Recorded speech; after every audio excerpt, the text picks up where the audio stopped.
नमस्कार, मैं प्रवीण गौतम। दोस्तों, वीडियो में बात करेंगे कि संसद भवन के गेट पर रक्षा मंत्री राजनाथ सिंह का कैसे बुरा हाल हो जाता है। बुरे फंस जाते हैं जब दस्तावेज दिखाते हुए, सबूत दिखाते हुए बयान को लेकर जवाब मांगते हैं और इतिहास पढ़ने की नसीहत देते हैं कांग्रेस के सांसद जयराम रमेश। राजनाथ सिंह को समझ नहीं आता कि बोलूं तो बोलूं क्या। मंच पर जो बोला था पंडित नेहरू के बारे में, जब दस्तावेज दिखाए जाते हैं तो क्या कहते हुए भाग जाते हैं। जयराम रमेश से पीछा छुड़ाकर भाग जाते राजनाथ सिंह। पूरा सीन आपको दिखाते हैं और वो बयान भी सुनाएंगे जिसके बारे में दस्तावेज दिखाए जयराम रमेश ने। संसद की कार्यवाही में शामिल होने के लिए राजनाथ सिंह, जयराम रमेश, तमाम सांसद आते हैं तो संसद भवन के गेट पर जयराम रमेश राजनाथ सिंह को पकड़ लेते हैं। फिर अपने झोले से कुछ कागज निकालते हैं, राजनाथ सिंह को बोलते हैं कि आप ये पढ़िए। फिर कुछ बोलकर राजनाथ सिंह यहां से निकल जाते हैं। आप यूं कह सकते हैं कि पीछा छुड़ाते हुए निकल जाते हैं। समझ नहीं आया कि बोलूं तो बोलूं क्या। अपनी रक्षा में कुछ नहीं बोल पाए रक्षा मंत्री। सुप्रिया सुले ने खुलासा किया कि बातचीत क्या हुई। सुप्रिया सुले कहती, आज सुबह जयराम रमेश जी ने राजनाथ सिंह जी को सरदार पटेल की बेटी मनीबेन पटेल की डायरी के कुछ पन्ने देकर कहा, गुजराती में मनीबेन पटेल की डायरी के इन पन्नों को पढ़िएगा। जो आपने नेहरू जी के बारे में कहा था वो तो इसमें नहीं है। खिसियाते हुए राजनाथ सिंह ने कहा कि मुझे गुजराती नहीं आती। जब गुजराती नहीं आती तो मनीबेन पटेल ने जो लिखा, क्या उसका अनुवाद करवाया था या किसी और संदर्भ से उठाकर इस तरह की बकवास देश की जनता के सामने रखती। देश के महापुरुषों को कोसने की राजनीति आखिरकार कब बंद होगी। मनगढ़ंत कहानियां बनाई जाती हैं, फैलाई जाती हैं और इस सिलसिले में राजनाथ सिंह ने क्या कहानी बनाई थी जिसे लेकर जयराम रमेश ने पकड़ लिया और जवाब देना मुश्किल हो गया। करीब एक हफ्ते पहले एक बयान दिया था। राजनाथ सिंह ने गुजरात के एक इवेंट में कहा था, जब पंडित जवाहरलाल नेहरू सरकारी खजाने से पैसा खर्च करके बाबरी मस्जिद बनवाने की चर्चा छेड़ रहे थे तो उसका भी विरोध सरदार वल्लभ भाई पटेल ने किया था। उस समय उन्होंने सरकारी पैसे से बाबरी मस्जिद नहीं बनने दी। तो यह आरोप लगाया कि पंडित नेहरू सरकारी पैसे से बाबरी मस्जिद बनवाना चाहते थे। देश की जनता के लिए मनगढ़ंत और मनोहर कहानियां फैलाने के सिलसिले में एक और कहानी परोस दी राजनाथ सिंह ने। हालांकि वो नरम दल के नेता माने जाते, गंभीर टाइप के नेता माने जाते हैं, वाजपेयी के युग के नेता माने जाते बीजेपी में।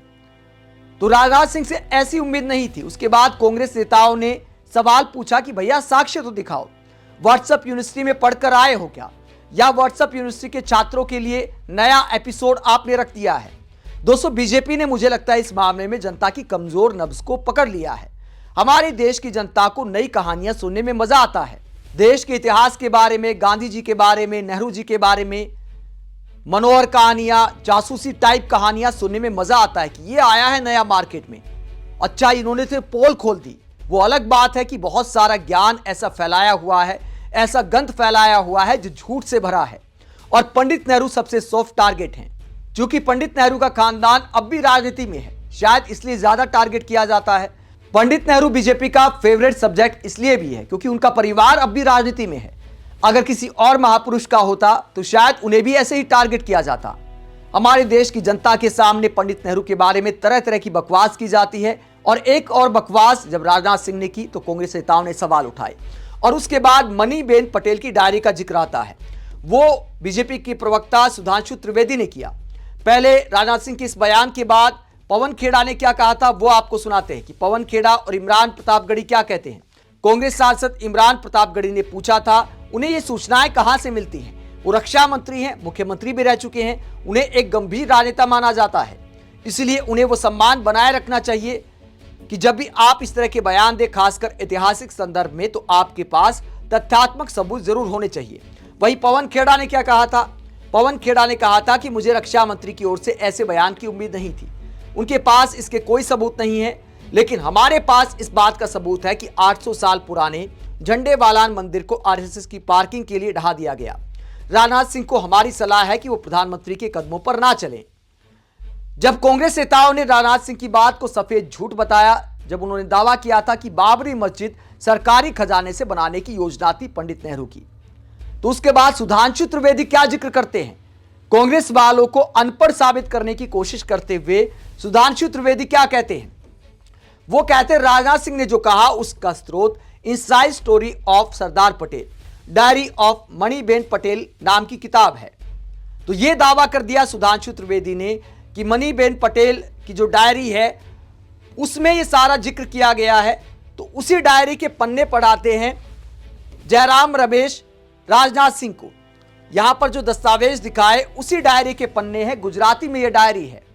तो सरदार पटेल की बेटी मनीबेन पटेल की डायरी पढ़ाते हुए जयराम रमेश साफ दिखाते हैं कि कहीं नहीं लिखा है कि पंडित नेहरू ने सरकारी खजाने से बाबरी मस्जिद बनाने की बात की थी। उसके बाद राजनाथ सिंह के पास कोई जवाब नहीं होता, क्योंकि तथ्य तो थे नहीं, कुछ भी परोस दो देश की जनता के सामने। उसके बाद मीडिया वाले और जो व्हाट्सएप वाले, फेसबुक वाले, बीजेपी का पूरा प्रचार तंत्र इस झूठ को फैला देता है और देश की बहुत सारी जनता सच मान लेती है। आप इस पूरे मसले को लेकर क्या सोचते हैं?